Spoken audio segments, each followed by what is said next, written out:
Apologies. So good afternoon. Thank you for everyone for joining us on this Saturday. Today's panel is going to explore the relationship between women's representation in institutions and social justice with a focus on Lebanon. And to discuss this topic, we have four incredible women here, or three with us and one online. So to give a quick summary of who they are, and then we'll dive straight into the discussion.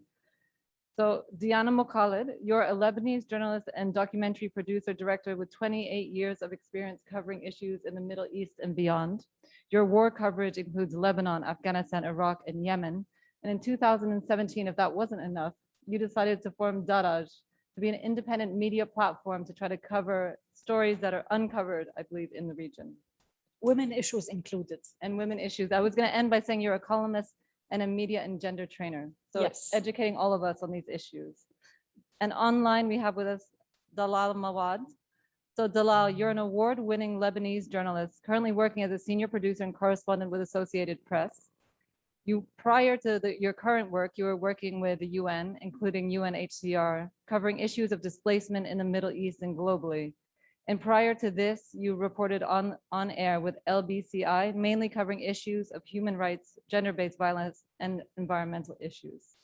And Karma Ekmekji, a mediation advisor and colleague at UN Women, and also a senior policy fellow at the Issam Fares Institute for Public Policy, International Affairs at AUB, and a lead advisor for their Women, Peace, and Security program. Prior to this, you were the International Affairs and Relations advisor to former Prime Minister Saad Hariri. And amongst other things, you were present at the Doha Agreement in May 2008 and are a founding member of the Mediterranean Women's Mediators Network, the Lebanon chapter. And last but certainly not least, Mariam Sfir, you're the director of the Arab Institute for Women at the Lebanese American University. And prior to that, though I assume as part of that role, you were the managing editor at Al Raida. You have over 25 years of experience working in issues of women's rights and gender equality, and are one of the leading authorities on issues of women's rights and the women's movement here in Lebanon. So thank you all for joining us at this panel for the discussion we're going to have. And prior to kicking off the conversation, I just wanted to reflect a little bit of the context of where we are today here in Lebanon to help frame the conversation that we're having. So I think, of course, as we all know, Lebanon is at a point of crisis and a real crossroads in terms of how Lebanon will be able to recover, looks forward to the future and the changes and the reforms that it needs. And gender equality or gender inequalities and issues of social justice are a critical part of this juncture, that as Lebanon seeks to move forward from the point it is now, are we going to move forward in a vision that tries to promote equality, that tries to promote social justice? And what are the levers to do that? And I think reflecting on this, we need to acknowledge that, and I think other speakers will speak to this also, that this country, like many across the world, like most, in fact, probably all, is one that has built its foundations on gender inequality. It is no coincidence that there is a massive gender gap between men and women in Lebanon. The economy has been built on women's unpaid labor within the home, within small businesses, within fields and other sectors. And socially, the country's confessional system is in large part maintained by this complex set of personal status issues, which codifies gender equality and makes women subordinate to men. We also see a dramatic gender gap in public spaces, which is indicated by the incredibly low number of women in the parliament, 4.6%. And as we're seeing instability deepen and crisis deepen, violence against women within the home, but also in public spaces, is increasing. And so the question we're trying to grapple with and ask ourselves today is there a relationship between greater women's representation in institutions and in society at large and social justice? Can we start to rebuild Lebanon or rebuild societies in a gender equality vision that brings social justice? So in reflecting on that, we want to keep the conversation as informal as possible. And Diana, we're going to begin with you. So just set out for us, what do you see as the root causes of gender equality and discrimination in Lebanon? Well, discrimination is legalized in Lebanon. We are discriminated against by law. Although that the Constitution says that we are all equal, we have equal rights as citizens, but unfortunately our laws, especially personal status laws, discriminates against women through 15 sectarian religious codes. Why is that? Because anything related to personal life when it comes to marriage, custody, inheritance, each woman in Lebanon has to go to the religion or sect that it belongs to. And when you ask for change or when you ask for civil status laws, we are faced by saying, well, you are challenging our faith, you are challenging sacred beliefs. I will mention the latest development that took place in the past 2 weeks when the Sunni courts in Lebanon decided to raise the age of marriage to 15. You know, in Lebanon, we don't have an age for marriage, and some sects, some religions approve marriage as low as it can get. It depends on the cleric itself, whether Christian or Muslim. Now the Sunni court decided that they will raise it up to 15. What does that tell us? It tells us that it's not sacred. This is personal. This is our lives. And we need really to have a civil code that equalizes between all men and women. I can mention lots of discriminations that women faces in their daily lives when it comes to divorce, when it comes to marriage. Even, you know, in Lebanon, the family is the main core of the society. And this is protected by politicians, by sectarian ruling leadership in the country. And they are trying to preserve sectarian benefits on the expense of women. And we've seen it in so many discussions in the parliament when the anti-violence women protection law was discussed and approved. The discussions, the level of discussion that took place in parliament reflects the patriarchal, the discriminatory mentality that is governing those who are in parliament, or at least major component of them. So it's really within this context that we should look at personal status laws, and we should have them civil, that equalizes between men and women, that equalizes between women themselves, because according to the laws we are having now, it discriminates against women from different confessions.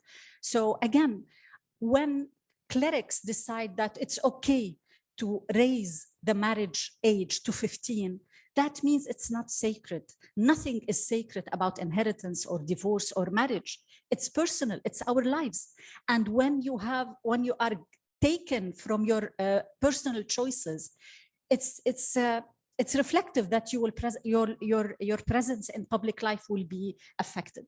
So if a woman is deprived from her rights in marriage or education, some religious courts approve that women should not go out of the house without the approval of the husband. How can she be part of public life in terms of policy education if she cannot go out of her house? So yes, we have a discriminatory legislative in Lebanon, and we need really to start from this point. What's happening in Lebanon is we avoid the big elephant in the room, and instead of addressing personal status laws, we say, okay, let's discuss the age of marriage, let's discuss the nationality law, let's discuss protection from violence. It all comes from these laws, from these discriminatory laws. This is the big elephant, and this is where the discussion should start.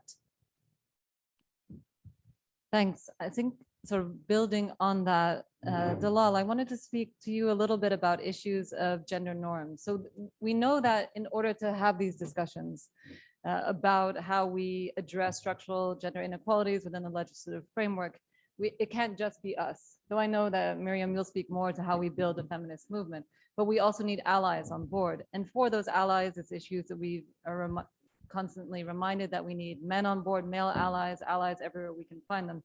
So Dalal, a huge part of this is changing these gender norms that we have that suggest that women are secondary to men. And the media has a critical role to play in all of this, in trying to shift this perception that women are secondary to men, to demonstrate that women are equal, that gender norms are not codified or binary, but that these things flow, and that what is deemed to be a woman can change, or what is deemed to be a man can change.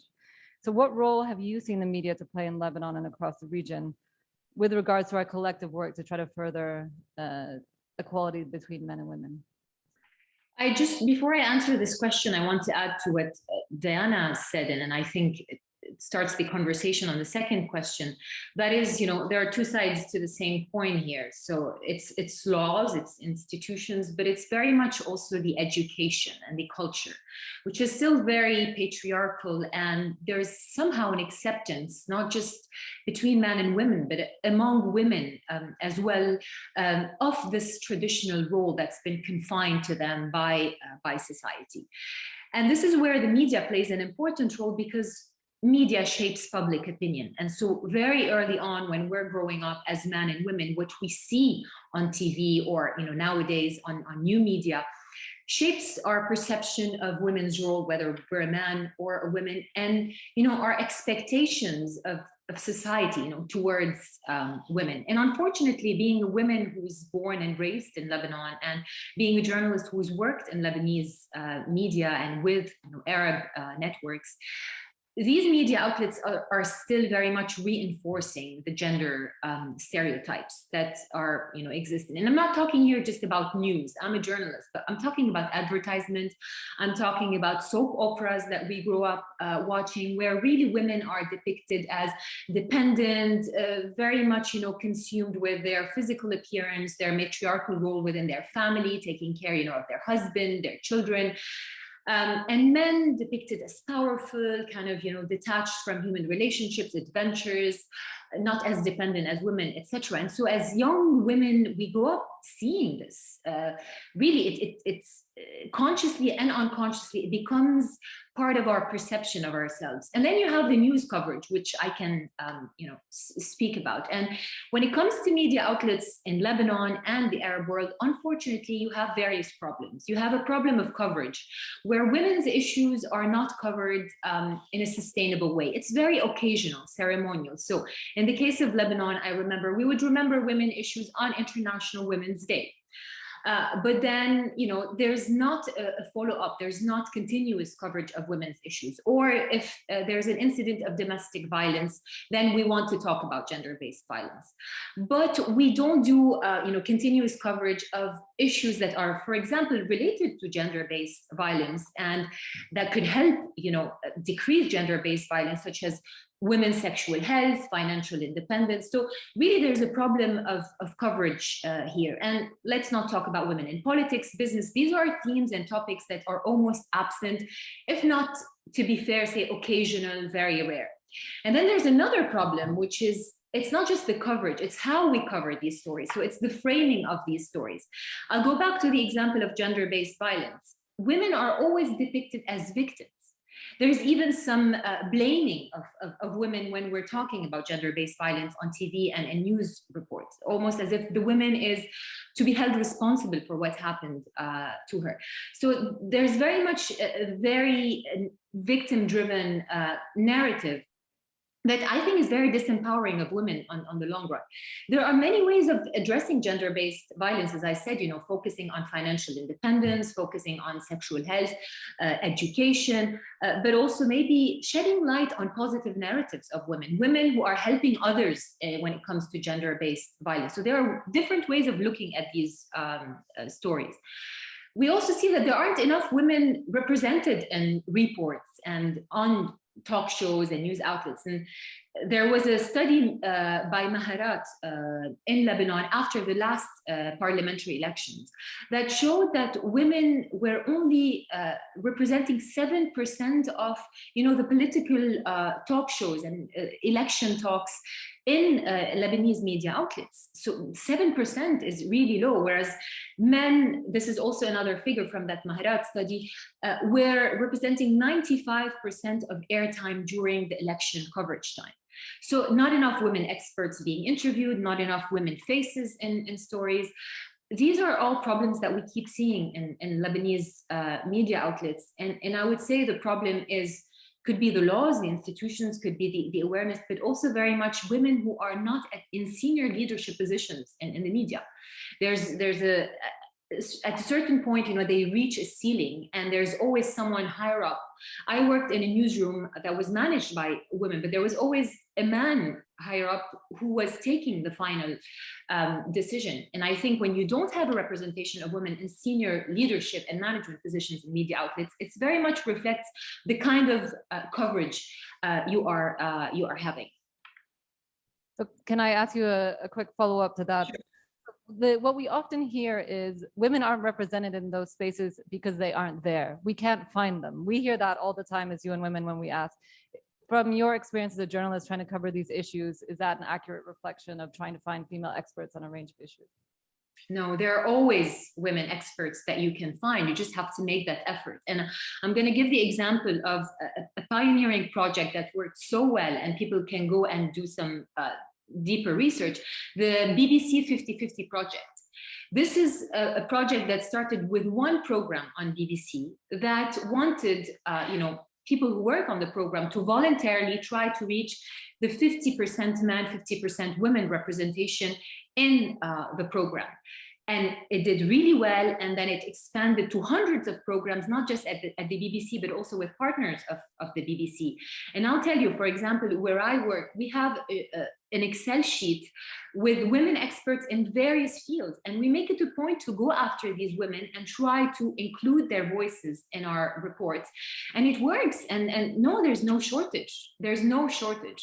You just have to make the effort. And there are also tons of women journalists and reporters out there, and you see, we're not underrepresented in the media. It's just where in the media echelon are we? Are we like higher up, or are we low, and it's really up to the journalist and to the media outlet to make that effort and to include women voices. And this example, the BBC example, really it expanded, and it's working very well. And I'm happy to share with colleagues or media outlets, and I'm sure this is maybe something we can do, is to really propose women experts in various fields that journalists can use in their work. Thanks. So I wanted to pick up on this thread of exclusion. So Karma, also from the space that you've been holding, I mean, you see the women's systematic exclusion from politics in Lebanon, whether it's in parliament or whether it's in political dialogues that you've sat in or we know through history. So from your bird's eye view, what do you think has been the impact of this exclusion, and from the reading that you've done? And what can we do in Lebanon to support more representative politics, both within formal elected spaces, but also other? Thank you, Rachel. So let me just break down my answer to 3 parts. I'm going to start by speaking to the question of women representation in political institutions and the various entry points. Then I will give an example of one of those entry points and how women have been excluded from that space. And I'll try to finish with why Lebanon is the perfect storm for that creates obstacles in the face of women for us to be represented in political institutions. Traditionally and usually, when we talk about women representation, the first thing that comes to mind is in elections, so women MPs or women ministers. Of course, this is definitely the official way of being represented in a political or public institution. But there are other entry points, and I want to highlight those because a lot of young women come and speak to me and say, we don't necessarily are going to become MPs, or can we still be involved in politics? Of course you can. Constitution making, the reform process, rebuilding political institutions, security sector reform, being a security expert in a country, and dialogues, peacemaking, peace building, how women are involved in national dialogues within Lebanon. And oftentimes we talk about elections, we talk about the candidates, but the voters also have a big role to play, and women voters have a big role to play in the advancement of women in political and public institutions. So from these different entry points, I'm going to take the example of peacemaking or national dialogues or peace processes.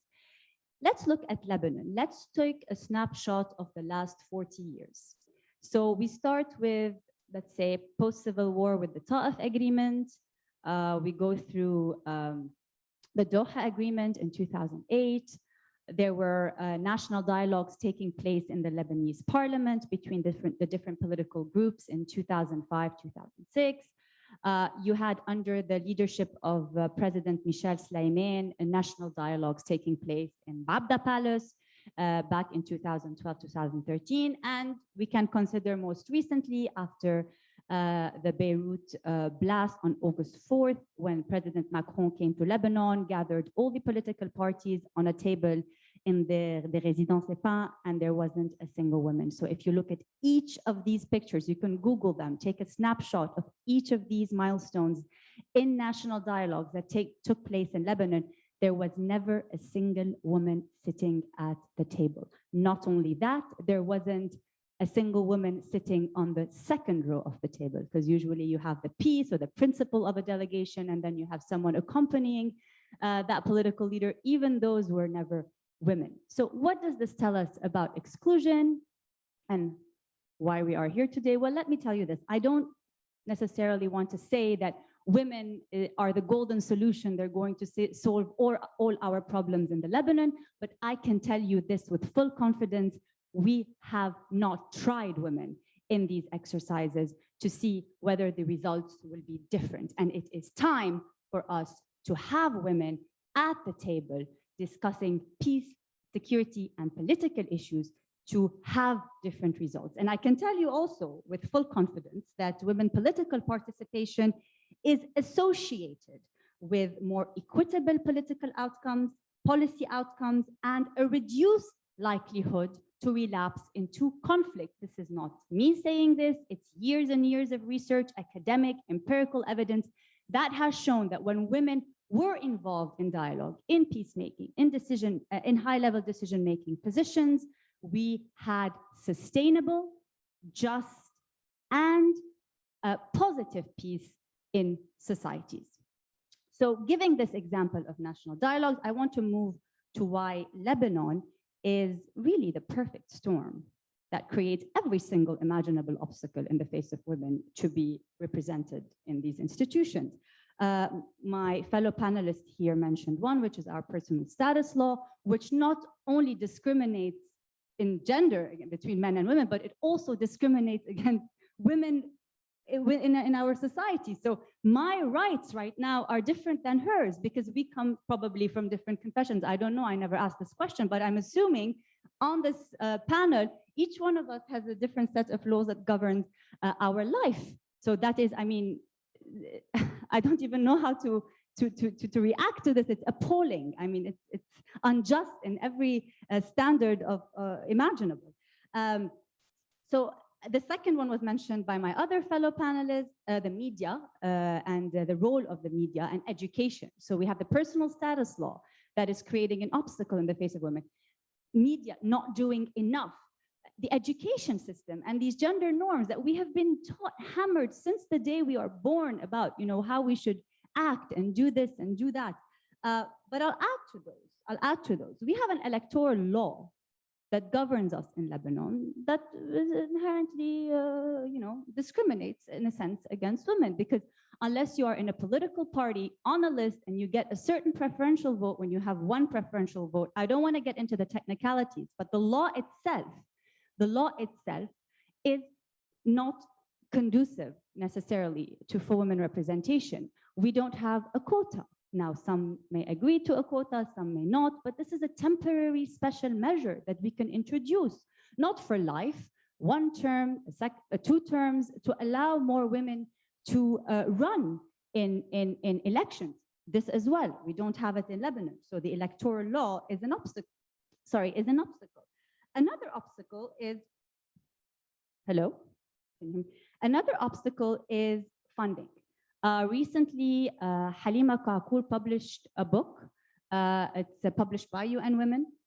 And in this book, she spoke about how funding is a real obstacle in the face of women for them to be part of the political life in Lebanon. And this also is sort of tied to the personal status law and to the fact that only 29% of women are in the labor market, correct me if I'm wrong, in Lebanon. So, and elections, you know, you need money for elections. I mean, this is not unique to Lebanon. Everywhere, when you campaign, you need money. So in Lebanon, if, you know, I don't have enough money, say, as a woman, because I couldn't gather enough and save enough for me to run. And Halima mentions this about one of the candidates in the 2018 elections, who had to sell a piece of land that she had, the only asset that she had to sell it so that she can finance her own campaign, right? So if this girl goes to her husband, say, or her father and says, I'm going to run for elections, finance my campaign, culturally speaking, the first reaction is going to be, really? I'm going to spend all that money and then you're going to lose? No, why should I even bother? You know, let's maybe we can use this money for something else. So funding is a serious obstacle in the face of women, and as well as this cultural discouragement of شو يا بنتي, you want to study political science? Why? Politics is dirty. You want to get into this, do something else. Even if you don't study political science, you want to run for elections? Why? You have so many better things to do. You know, why do you want to get into this? Politics is dirty. So there's this whole cultural narrative that we are, you know, continuously hammered into our brain, obviously all tied nicely in this patriarchal system that we live in, that's so entrenched and deeply rooted that we need to, you know, free ourselves from the shackles of. And the final, you know, obstacle I want to talk about is when I said, you know, voters, how women voters have a big role in also advancing this agenda, is that usually people vote according to their families. So, you know, you get on election day and someone from the family comes and tells you, you know, you better vote for this person, you better vote for that person. They asked me to vote for. So, you know, so we also have that lack of independence in our decision, in our choices that we want to make. So really, in a sense, all these obstacles, I'm afraid, that have led for so many years to the exclusion, in my view, has led us to where we are today, actually. Can I add something just because it's related to what Karima is saying on elections and the media, because I don't want to forget about this. Even in countries where you have electoral laws that help women, you know, get a bigger share of parliament or, you know, sit in the government, you would find where media is very sexist, by the way, that there are less women candidates. Because the problem is not just the electoral law, it's how women perceive their roles in politics. And media sexism has a direct relationship with women's political ambition, whether they believe they can reach certain positions or not. And it's worrying because we're talking here about developed countries, right? Which is not the case of Lebanon, where the laws are terrible and the electoral law is terrible. So imagine in a country like Lebanon, where the media is sexist, the electoral law is not encouraging of women, there's not enough funding, women are really still drained with their domestic tasks, because whether we want to admit it or not, they're still doing the majority of, you know, the tasks at home, whereas the partner or the husband is not equally sharing this burden, and this greatly affects women's business or political ambition. So just to point that really the media also plays a role on our ambition as women, because I've met so many women in Lebanon who are so doubtful about their skills and their political, you know, ability to reach a certain position. And I think it's very much, you know, shaped by what they've seen and heard on television. When you have such a big lack of women's, you know, voices in media as experts, as politicians, it really impacts how we perceive ourselves and our ability to be in politics. So Miriam, I want to ask Diana one follow-up question, because you're going to be our hope. So we're letting you come in. I'm glad.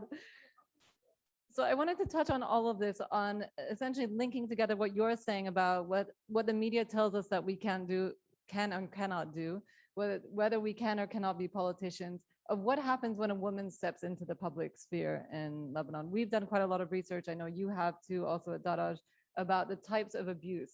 So whether it's harassment online, often lots of it vitriolic in terms of how women look, how we behave, which is very different than the type of harassment that men receive. So I wanted to explore with you a little bit this issue of sexual harassment in the workplace, both in physical, but also the kind of harassment women face when they decide to enter into public life in any form, as journalists, as politicians. Definitely, there are so many levels on this regard. When it comes to harassment, we have the online harassment, which takes now front lines, if I may say, because women are being targeted because they are women, and we've seen so many women who tried to enter the public sphere have backed up because of the online bullying and the sexual harassment. They chose not to be vocal anymore. We have so many cases that they restrain from showing and voicing out their position because of this bullying. But I will add to what Dalal said, is not only the media, it's the political elite in Lebanon. The way they speak, the way they address women, you start from there. The political discourse is very discriminatory, and they intimidate women and they sexually abuse them, sometimes live on television, or sometimes whenever they have a political discussion.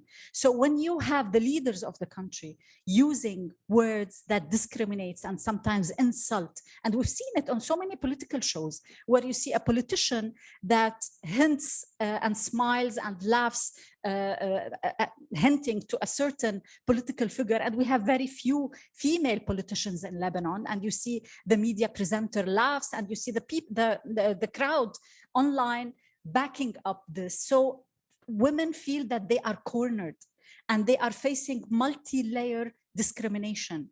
It's online, it's offline, it's political, it's law. So yes, there is a serious intimidation. I personally have faced it on a small scale, especially online. And I see lots of women. I encourage them not to be bothered. I know it's not easy. I know it's physical sometimes, and that you feel that cramps in your stomach when people start targeting you and seeing comments by the second coming to your account on Twitter, on Facebook, on any social media. But seriously, for the moment, and if we want women to be bold and present in public sphere, they have to be trained to ignore it.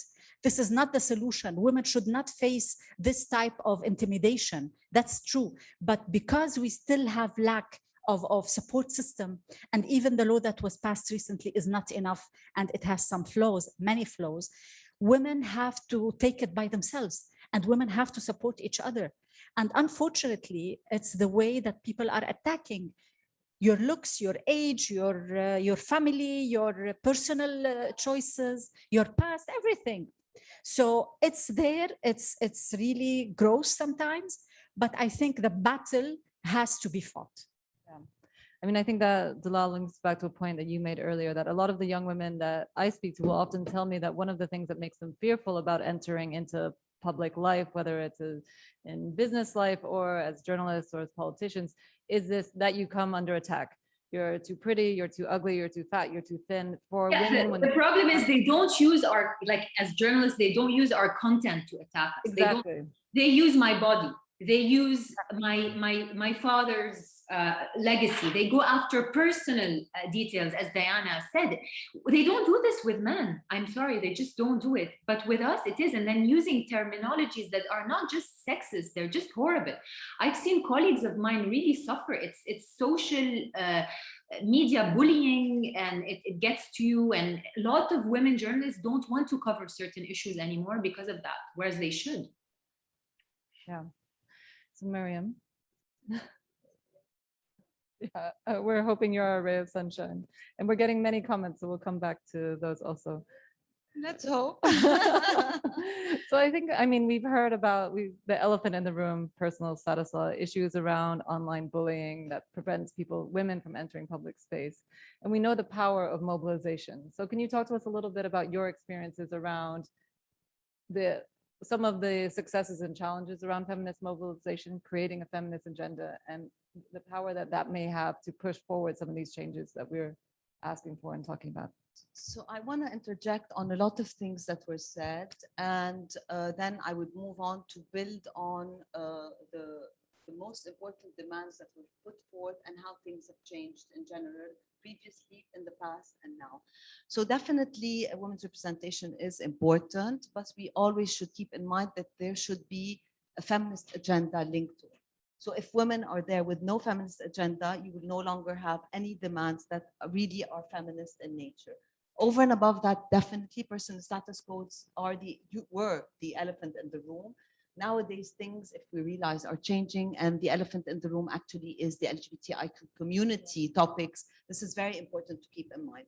So if I am to look way back, because this has always been my bread and butter, we at the Institute work on very thematic areas. Most of the thematic areas that you've talked about in terms of personal status codes, women's political representation, the LGBTIQ community, amendment of laws, violence against women, media representation, etc. But like we see a shift as a result of the October Revolution in terms of women's demands and feminist demands. So I've put down specific notes when you were talking. So definitely there used to be the depoliticization of the feminist demands that led to focus on singular issues. And we realized previously that this was no longer viable. So like people would talk to you previously, and the women's movement would call for women's political participation because all women's rights groups were okay with the quota and women's political participation.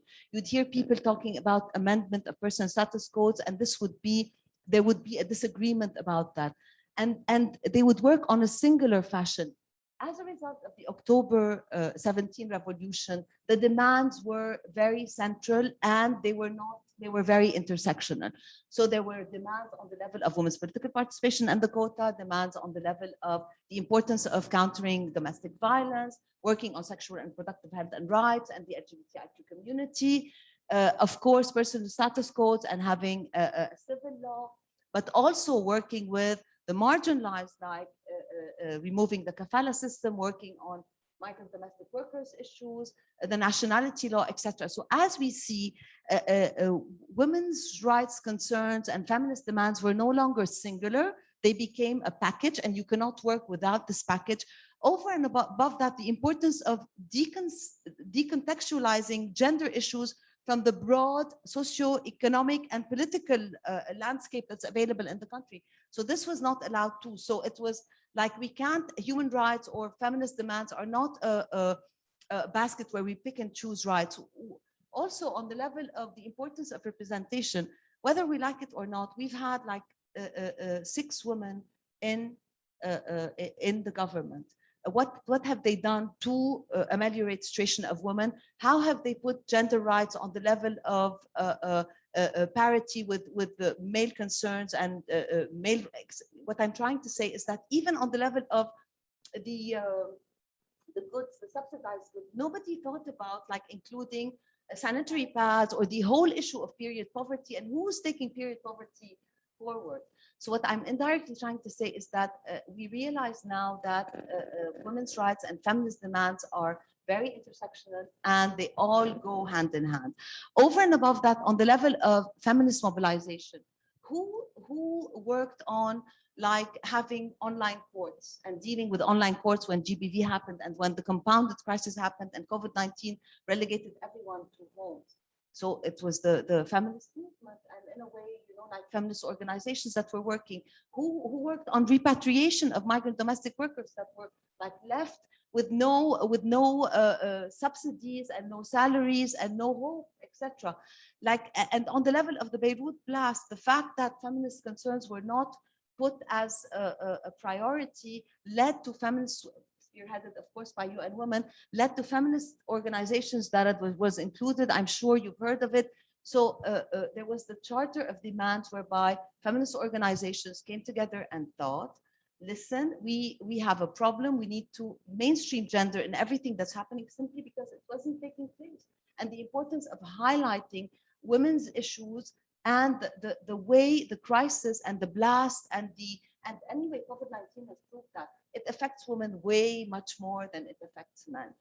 On the level of, and you said something related to donor money. So definitely funding is very important, but at the end of the day, also funding should be like sustainable. It shouldn't be funding that comes in and all of a sudden disappears, and then we need to scramble in terms of like finding money or fighting amongst each other who gets the funding in terms of like advancing the feminist agenda, etc. Sorry, I'm moving a lot. I'm sorry. So like the importance of a mobilization is definitely in the work that we do collectively and in the fact that women's rights shouldn't be divisible, and the fact that marginalized groups need to be included in everything that's being done. And as you said, personal status codes are definitely very important. And they used to be, I think, and definitely they still are the elephant in the room, but the biggest elephant that like breaks mobilization is the LGBTIQ community. And anyway, first wave feminists realized that, you know, if they don't mobilize for change collectively, they will be left out. They cannot pick and choose anymore. And that's why in the last demonstration that happened on the level of feminist rights and feminist demand, you heard feminists on the streets of Beirut calling about the importance of sexual pleasure, the importance of the rights of trans individuals, the importance of the rights of migrant domestic workers. You had migrant domestic workers joining the marches, over and above that, refugee women. So the most important thing for us is to have a collective agenda and not to compromise on the rights, I think. I don't know if I missed out answering certain points, but So I just wanted to, I mean, I agree with you 100%. I think one of the reasons why so little progress has been made is because it's so easy to divide the feminist movement as a movement. You're able to pick up small little things where you disagree with people. We sometimes end up fighting amongst ourselves rather than figuring out what it is that we can unite behind for fighting reform. And I think somehow that touches on your comment around women in politics. So it's true that we've had 6 female MPs, we had 4 women in the last cabinet, we have 30% in this one, but ultimately they're a minority. They're a minority that are there largely at the behest of their political parties. And so because they're a minority, in some ways they can be easily divided. It's hard for them to be united. Their divisions are as strong as their political party's divisions. So I think that somehow it's unfair of us to assume that they should have a common agenda because they're women. But there have been times where we've seen them have a common agenda. I actually think the quota was one of them. There were a few other things. And immediately, I think there were subtle ways where they were reminded that they were different and that it shouldn't be within their, that, you know, divisions were created to try to put up roadblocks that were, you know, there was a lot of going on that tried to stymie change. So I think somehow having, of course, women in these representative places should be representing all of us and having feminist agendas, but we also have to be aware of the kinds of challenges that they have, being some of the first in the positions that they're in, being the only women, sometimes the only senior women in the party. And sorry, I'm interrupting, not just, of course, women, men as well. So, you know, like, not just women are going to be the holders of the feminist agenda. You know, we need to rope in society because this is a collective act. Of course, what I'm indirectly trying to say is that I'm not just criticizing them. All I'm saying is that, like, the feminist agenda is really not mainstream. Even on the level of the examples that were given on the level of the media, you know, so like hosts sometimes laugh simply because they're sexist and patriarchal and chauvinistic in their minds, but sometimes certain journalists don't know how to handle the jokes. So because the guy who's speaking or whoever is speaking has an authority of a political authority, they tend to like laugh away and like trivialize what has been said. But on the level of like answering back, I think those journalists need to be trained on the level of how do they answer back. And I think this is something that like organizations that work on these need to like arm these journalists with the proper jargon to use when something sexist happens all of a sudden and you need to answer immediately. And of course, I agree with Dalal and Jana, like the media is very important, and using the media, especially with the online violence that's happening. And Rachel, you know better simply because we've worked on a project with Halima on, we tried to work on a female journalist that covered the revolution, and and that is also is involved in this. So we followed the Twitter account of 8 female journalists and 8 male journalists, and we realized like the violent act that these women undergo and the bullying. So, you know, like it's as if from their male counterparts. condoned, as if it's okay. It's normalized. We should expect it. That's part of a woman entering a public life. And because it's normalized, there is an outcry about it. I wanted to stress on the feminist agenda point, which is to me very important. Why? Because it's not enough to have quantitative representation of women. Unfortunately, if we look at the Women Council, المجلس الوطني للمرأة, the National Women Council, which represents the political parties in Lebanon and the political elites in Lebanon. If we look, and this is supposedly represent women's rights, unfortunately, sometimes it addresses women's issues depending on the political affiliation. For instance, it's okay to discuss rising the age of marriage, but let's avoid the nationality law because it might affect certain parties in this group. So I'm giving this tiny example to say it's not enough. We have to stress on women to be representative and the agenda that they will be holding, whether in parliament or any public service, that the feminist agenda should be there. Sometimes they reflect the mentality of the party that they brought them. You just raised the electoral law and how parties in Lebanon bring women from the same mentality that serves patriarchal system. So really, we have to be very aware. Yes, we want quota, we want women to be representative, but feminist agenda should be a core point when it comes to coming elections or any public representation. We have some questions. The election is coming, please, like, think seriously about it. I just want to add one thing on the entry points, and you mentioned a number of times political parties. Of course, political parties are an entry point. So you might not become an MP, you might not become a minister, but being in a political party is also women's representation in politics. So now you have a lot of, after the October 17th uprising, you've had many new political parties emerging, and I see this, being baked. I mean, I don't know if it's being done everywhere, I hope, but it is being baked early on in the bylaws, in the procedures, because for so many years, traditional political parties may be trying now because they want to, reform themselves or meet the aspirations of the people, but traditionally they have failed in baking it early on into their bylaws or the political bureau representation and so on. I want to say something else. It may come out controversial, but bear with me, because I believe in baby steps, and I'm a firm believer that in politics specifically, I'm not talking here about the media, but in the political space, things take so much time to happen. There is a lot of baggage and inertia, and things move extremely, extremely slowly. And I always give this example. I get a lot of people arguing against it, but I still want to say it because I think it is positive. I agree with you, like our dear friend, Dr. Tanya Paffenholz always says, it's not about counting women, it's making women count. So we don't just want to say we have 6 women here, we have, check.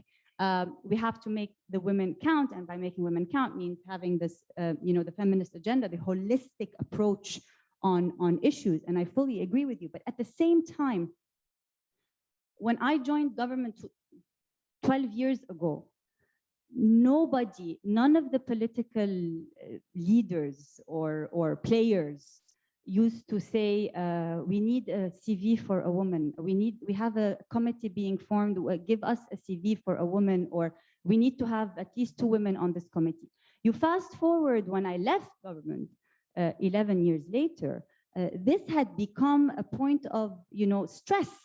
I mean, again, that doesn't mean that they believe in it, that they fully have it, in their conscious that women representation or having women would make a difference. Pure tokenism, in my view. But still, this didn't happen before. You fast forward 10 years, a decade, there is that sense of urgency for whatever reason, right or wrong, but it's there. And I think this is a transitional period to go to real representation, to have this common norm, and it becomes natural. It becomes best practice to have the women that count in these high-level decision-making places. So I want to highlight this because I saw it happening firsthand, and even though it is most of the time tokenism, I think it's a good transitional step because there's no more going back.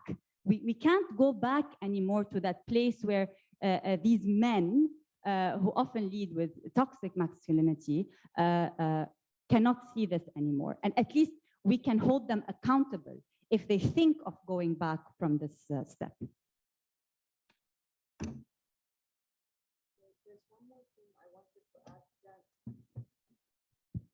There's one more thing I wanted to add related to the talks that happened at the time of the uprising or the revolution. So I personally think also the talks that addressed feminist concerns on the streets allowed lay people to rope into our causes. So like, for example, the talk that was done on the level of personal status codes, where you had women, normal women, come and talk about their testimonies at the hands of religious courts, moved the discussions from closed spaces where we had like rooms that are closed, whereby we talk in such rooms, to like the street where anybody could attend. And people started sensitive, like just like the domestic violence law. The domestic violence law was able to pass among a lot, the mobilization of women's groups and the coalitions that were built and all the effort, but also because there was the graphic killing of women day in, day out, and people were watching these graphic killings and were seeing them on TV, etc. So those talks that took place on the street channeled the discussion from the closed rooms, whereby we talk about gender in theory, and we talk about case studies in closed rooms, to the streets, whereby people could hear, could listen, saw live evidence that this is happening. This is because people used to ridicule those things as if, you know, please, you know, is this really happening? So it became more tangible. Over and above that, like, people got to learn about the experiences of other people. They got to move from one area to the other, and to meet the other and see the other, and to familiarize themselves with the fact that we're all different. Sorry, we're all the same, even though we're different, and we suffer from the same issues. And I think this was very, very important, the talks that took place on the street regarding nationality, violence against women, the law, personal status codes, etc. Yeah, I mean, I think one of the things that I often say is, one of the reasons we call for more support to women peace builders or women politicians isn't this essentialist idea that women are more caring, or we're more compassionate, and we're more willing to listen than men, and men are more likely to be strong men and unilateral, some of the things Dalal spoke to earlier. It's because women all over the world, Lebanon is no different, have historically been marginalized from the positions of power. We've been marginalized from a lot of what happened during the Civil War, from the locus of power within militias. We were marginalized from the agreements. And so often we are seen negatively as depoliticized. We're seen as these private actors that are depoliticized away from the margins of power.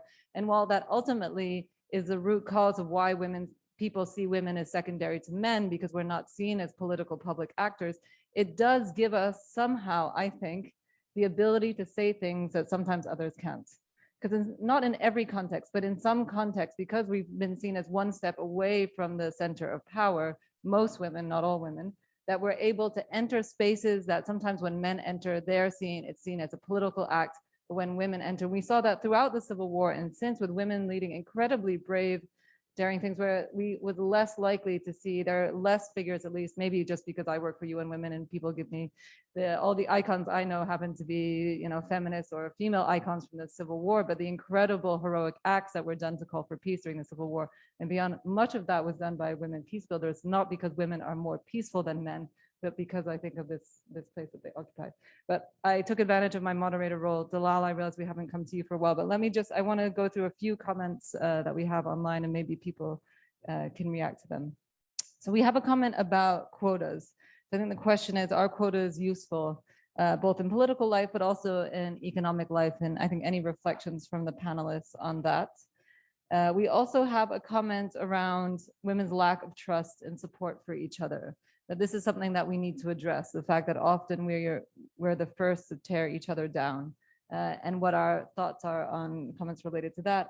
And then there's a really interesting comment that I think is beyond my intellectual capacity around cryptocurrency and how that might be able to be used as for a feminist cause. And I think there is something there of cutting out, you know, the middle person, the banks, and somehow using cryptocurrencies and to try to support startups as female-led SMEs, innovation. The person who wrote it, I would love to talk to you at some point. Yekta, I feel like you can support a ton of our work, so let's connect after this. But if the panel has any thoughts on how cryptocurrency might be somehow a feminist tool that we can use in our interventions. And then there was just a shout out from Rania to say all of our panelists are amazing. So thank you all for being here. Any panelists who want to reflect on some of those? Dalal, should I pass to you? Yeah, I could answer, I mean, briefly the quota question. Again, I'm not a political expert, but I do believe that in countries like Lebanon, a quota is necessary as a transition. And I think Karma touched upon this. The same way I spoke of a quota in the media when I mentioned the BBC 50-50 project. It was a voluntarily, effort. It was not compulsory, but it was really pushing people in the media to give more space for women, because unfortunately, if this quota is not in place, if these rules or incentives are not in place, there isn't enough that is being done to push women in the political and in the media sphere. So I really look at quotas as a transition in places where society is very much patriarchal, where the electoral law is not always helpful, but also the media is sexist, and women have doubts about their political potential. I mean, this could be encouraging. It could encourage political parties, or push them when they're not very keen on including women to include them. But I think the pitfall with quotas is the same with the government. We don't just want women for the sake of having women. We want women with feminist agendas, because unless these women are capable of pushing this agenda forward, we're not going to see any change on the long run. And this is unfortunately what we've seen in the past governments that have included some women. They don't really advance the feminist agenda and the women agenda, because they answer to political bosses who are men, who are inherently patriarchal, don't really care about women's issue. It's just, in my opinion, I know Karma is saying now more, prime ministers want to have women in their governments, or bring me CDs, whatever, but I still feel like it's very much very ceremonial. It's just about looking good, saying, oh, we are including women, but there's no real belief in advancing a women's agenda. And this is why the feminist agenda is so important. And what Miriam mentioned is really in not dividing the issues, because at the end of the day, when we're talking about LGBTQ, we're talking about migrants, we're talking here about human rights, we're talking about equality and social justice, and you can't really divide these issues and say, we start with this and not that, etc. But the good thing, and I wanted to mention this earlier when everyone was talking, is that when there are more women in parliament, and there was a study done by some US universities in developing countries showing that the larger the representation of women is in parliament, the more likely a parliament is to pass laws related to domestic violence, to minority groups, all the issues that are part of the feminist agenda. So this positive correlation is very encouraging. And this is another argument to use, when defending quotas, is that more women in parliament is gonna, on the long run, lead to the advancement of the feminist agenda. I'm going to just abuse my role one more time, and then Diana, pass on to you. I mean, certainly, I don't think this panel is the place where we're going to personalize a lot of the women who've been in politics, but we're doing some interesting work with them and others around what it takes to be a female political leader in Lebanon. How do you get there? And what's amazing about all of the stories that we collect, and horrifying and depressing, is this common thread of sexism that runs through all of them. So what these women who are in the roles that they're in have had to do to get to those roles, and at least in my personal experience, when we're looking for allies as UN women, when we're trying to push forward, even if they're small, and I agree, the elephant in the room is instead of tackling the age of marriage, we need to be tackling personal status. But even when we're trying to make those incremental change, my experience has been that our allies tend to be those women because of that systematic discrimination that they have faced both within their parties and wider society, within their families, in trying to do what they do. So I agree with you that we often hear this term, we need better women. Well, we need better men too, to be perfectly honest. We need to be judging all of our politicians by the same. When we say we need feminists, please let's say we need feminist men. We need allies among the men. That's very, very important. And understanding that I would argue, but I think that we would need to unpack this more, maybe you have some thoughts, to be a feminist man in politics may be easier than to be a feminist woman when you're one of very few women in politics. Margaret Thatcher was in power for as long as she did, in large part because she rejected everything that people associated with feminism or quote unquote female about who she was. And so she was seen as this tyrant figure embodying these male leadership traits. I wanted to comment on the one of the comments mentioned that women sometimes do not support women. I hear this often, and we use the term in Arabic, al-mar'a adu al-mar'a. And this is something really I encourage the commentator or whomever is listening to us to avoid using it, because this is simply not true. And this is really part of the misogyny and patriarchal mentality that is affecting women. We're addressing an issue. We're not addressing a gender. It happens that men are superior because of the laws and the culture, but it's true that women sometimes carry the mentality, and sometimes they are the guardian of these mentalities, depending on the mother or sister. It's the culture that raised these girls and women. I remember from my childhood that my positioning in the family or in the society should be this. With time, I started asking questions. I started saying, well, I don't agree on it, and started making my own path. So let's not be depressed when we see women sometimes disagree with us or refuse the feminism agenda, because this is how they were raised on. And saying that women do not support men, this is not true. It's really the mentality that we are addressing, and we can find lots of support, but we have to really look for the people and start making those groups to support women coming to public life boldly and courageously. Can I just add something about feminism? This is based on my experience working in Lebanon as a journalist. I think there's a very wide misperception about what feminism is in general. And I think the media has played a negative role when it comes to that terminology. People are afraid of feminists. I don't know what they have such a negative, it comes with such a negative connotation.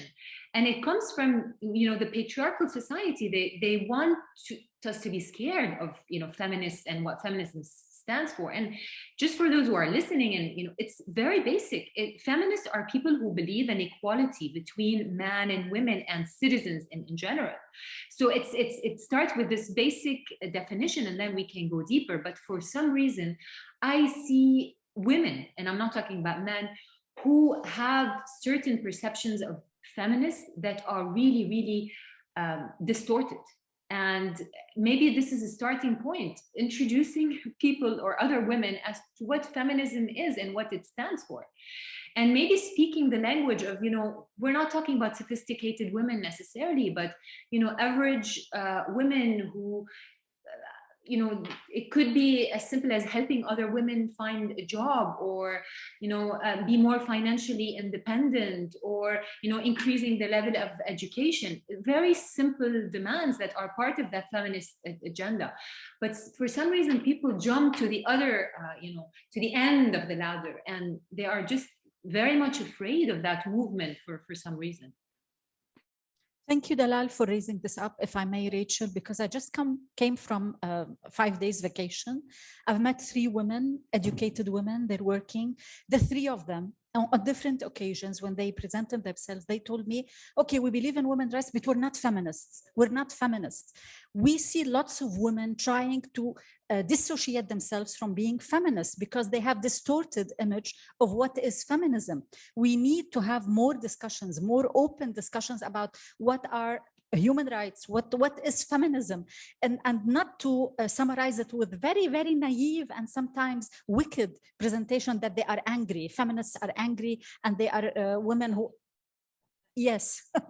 So really we have to have the discussion about what is feminism and why there is misrepresentation and misinterpretation of it. Agreed. So on the point on anger, so we also get asked, you and women, why are we so angry all the time? And my response is, because we have half the rights of all of you. I mean, I think it's okay to be angry, but I agree with you. We do need to disassociate ourselves, but it's this idea that anger is a bad thing. But we've seen change happen through anger being able to mobilize people by realizing that the situation is unjust and then building on that. So I often try to challenge people to say, it's okay to be an angry feminist. I'm okay with that too. Sometimes I'm a happy feminist, but there's a lot to be angry about. And we hope that you're angry too about the situation that you're in. I know you want to speak, and I just also reflect one more on the comment that we've gotten around trust. And I agree with both of your reflections on trust. I also think, and Karma, I've heard you say it, I'm paraphrasing you, you know, as a woman who, if there's something you want to be, I want to be whatever it may be. I want to be a politician. I want to be the, you know, the Secretary General, whatever it is. You look up and you see two other women, and you know probably you're not going to take a man's seat, for lack of a better term. There's probably a certain number of seats that are there for women. You know, they, as you say, they're looking for resumes. Okay, we're going to have 2 women in senior leadership positions. So you know the person, your threat, quote unquote, if you want to get to where you are, if you want to have your ambitions fulfilled, are those women around you. And so, as you say, taking it back to patriarchy, because we know that we're going to occupy the woman's seat and wherever we are, we're then at that point not looking at the man to take him down. We're looking at the woman because that is where we want to be. And so the system is created in a way where we have to fight each other, or we're encouraged to fight each other because we're fighting for such a small pie. Men look up and they see, you know, 122 seats that they can take in parliament, not 6 that they're going to fight for. So I think there is this element of women fighting amongst each other that's created by the patriarchal system that we occupy. Wanted to say something on the quota. So in a country that's so obsessed with quotas, I don't know why the quota issue is such an issue, to be honest with you, you know, like. Totally, it's all about quotas and power sharing. On the quota, real quick. Yes, I agree, like what Dalal with what Dalal said. But the other day I was on moderating a panel actually, and there was an amazing Syrian peace builder, Ula Salah, who's based in Sweden. And she said there's also a need for a quota for ideas. So yes, we need quota as transitional special measures for political transition, so that we can create that paradigm shift, that cultural paradigm shift in a country where patriarchy is so deeply rooted. But at the same time, we need to deliver also a quota of our ideas to whatever vehicle is there for us to get to the objectives that we are fighting for every day.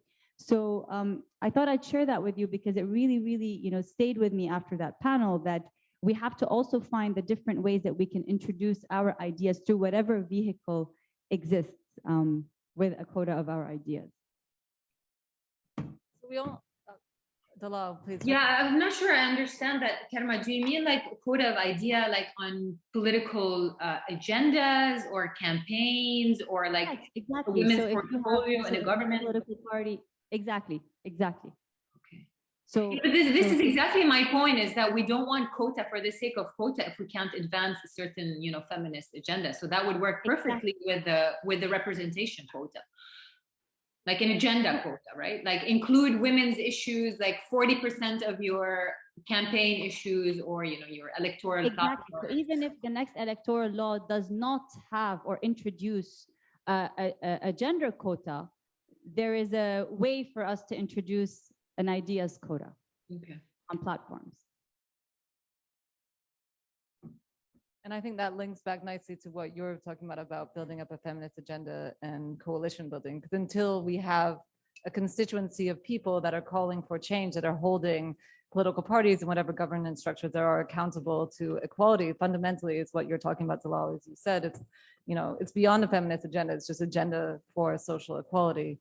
We're not going to see political parties and other actors taking this seriously. I'm not an expert on cryptocurrency, and I'm not going to answer this, but there's a topic that I think we skimmed, which is like economic empowerment of women. I mean, we spoke of, you know, political funding, etc. But I think it's still a big problem in Lebanon. And I mentioned, you know, women in media not reaching senior leadership position, but we're also talking about equal pay. We're talking about, and I'm talking here about journalists because this is what I do, women journalists who don't find the support in their media institutions if they choose to marry and then have children. Again, who feel marginalized if they make such choices and discriminated against compared to, you know, their male counterparts. And then women in business in general, I mean, it's still very much the exception in Lebanon. We're not just talking about representation in the workforce, but also seeing women in top senior management position. And I think once women are economically empowered, they feel confident to take and to make a lot of other choices. Absolutely. So we have a few, I mean, just to touch upon that, but I didn't want to cut anyone off. And we also know there's a lot of data now actually from Lebanon that female heads of startups and CEOs are much more likely to hire women within their companies. So women leaders in general, when you look at the staff breakdown, tend to have 40% women, 60% men, where often when the CEO is male, it's closer to 20-80%. So there's also a lot to be said for women's leadership in the business sector. If we're talking about promoting women's economic empowerment more generally, it's definitely a vehicle. And then that links back nicely to women supporting each other. There is a ton of compelling evidence that women are aware of these issues and support each other when they get into leadership positions, including data like that. But we have 6 minutes left. So I did want to, and we have a few more questions. I'm not sure I'll be able to read them in time, but let me give it a shot. But I'm going to give everyone about 1 minute to summarize while I try to read these questions, hand it back to you, and then we'll wrap up. Diana, do you have any final reflection? It's a long path. As Karma said, that it's a long path to go when it comes to women's rights. And I think we need to have more discussions about the agendas, about politics, about rights, status laws. I encourage women to be vocal, especially young ones. I'm very much encouraged by what I have seen after October 17, the new groups, the new discussions, the new voices, the feminism spirit that was raised in the streets of Beirut. And I rely on it to be reflected in the coming elections. So I just want to give, before I keep handing on to one of the comments that we got that I think is an interesting one, and those of us who work on women's rights get a lot, is doesn't by focusing on issues like gender, women, ethnicity, religion, aren't we further fracturing the human rights movement? And shouldn't we instead just be talking about human rights in general? So I wanted to leave that with any of you as I keep passing to people for final reflections, if you want to tackle that in your closing remarks. Karma. Well, actually, I'm going to just go ahead and say what I wanted to wrap up with, maybe address the question later. I'm a pragmatic person by nature, very practical. And I think given this talk today, I want to leave with 2 recommendations that the audience of Lebanon Talks and the team of Lebanon Talks could sort of, maybe mobilize if they agree. 2 things. The first is mentorship programs for women. And I'm not saying this because it sounds cliche and we need to have mentorship programs and it's nice and we can, try to allocate funding for. I say this because I'm a child of mentors that held my hand and guided me through many steps and through many different milestones of my own career. And I don't think I could have understood politics or maneuvered the corridors or navigated the corridors of politics or government if I did not have these mentors in my life. They weren't women, they were men, they were feminist men, and they believed in what I was trying to achieve or do. And I'll give one quick example, an anecdote. My former boss, the late Mohammed Shatah, Minister Mohammed Shatah, who was assassinated in a car bomb on the 27th of December, 2013. When I started working in politics, I was afraid to speak. I was very afraid to speak. I felt like everything I would say in a meeting would sound stupid. And with time, I realized that I was, thinking and saying pretty smart things. I was just afraid. But I was afraid. And my boss, my mentor, at the end of every meeting, no matter how high level that meeting was, or whether it was an advisor to a prime minister or an ambassador, at the end of every meeting, he would look at me and say, "Do you have anything to add?" And for me, that one line was everything, because I would sit and think and write down all throughout the meeting the smartest thing I wanted to say and ask, and I felt empowered. I felt like somebody cared about my professional growth. And so really, if we can create mentorship programs for women who want to enter, and I'm talking about purely political space. Of course, every path is important, but because this is what I understand, and I'll speak about the political space. It's very important, because if we want to see more women in all the entry points, in all the spaces I defined in the beginning, we really need to empower each other and have women and men who believe in this and are willing to invest time and energy and effort. I mean, I have my mentor now, I call him like 6 times a day sometimes, you know, and they always are there and want to listen and want to help and want. And you never reach that point where you know everything. In all your career, you always need someone that you can go to as a sounding board, as a guide. So if Lebanon Talks can create something like this for women in politics, I think it would be very, very key and important. The second thing is funding. As I mentioned, funding is an obstacle. And I understand many of the audience, many of the members of the audience listening come from the diaspora. And I also know that the diaspora is working very hard on the next elections. Well, you know, you have the power to fund lists, to fund movements, to fund parties that can commit to gender equality, who can commit that 50% of our list are going to be women, who can commit that whatever political party is newly being developed has 50% of women in their political bureau. So this is a power in your hands. Use it.